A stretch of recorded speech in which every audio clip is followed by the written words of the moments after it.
Deputy President Kithure Kindiki recently held a meeting with members of parliament from the Mount Kenya region, a move that has raised eyebrows in light of ongoing political dynamics within the region. This meeting comes against the backdrop of former Deputy President Rigathi Gachagua's claims that the region has been sidelined in President William Ruto's government. Gachagua, who was impeached by allies of Ruto, continues to voice dissatisfaction with the administration's perceived neglect of his political stronghold.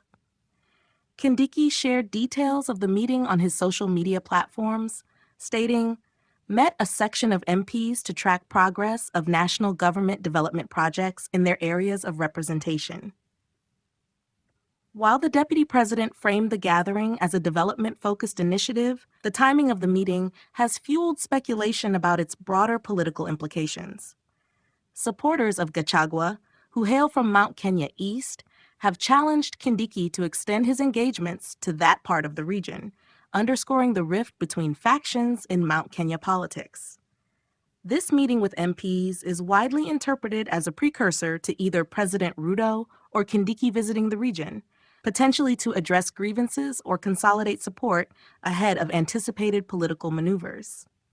As political tensions simmer, Gachagua is reportedly preparing to make a major announcement regarding his next move and where he intends to direct the support of his allies.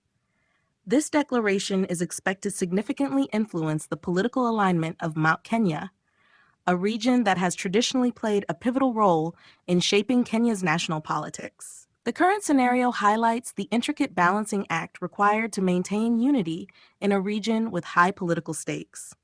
While Kindiki's outreach to MPs may be seen as an attempt to address developmental concerns, it is impossible to divorce it from the underlying political context. With Gachagua's anticipated announcement looming, the battle for the soul of Mount Kenya politics is far from over.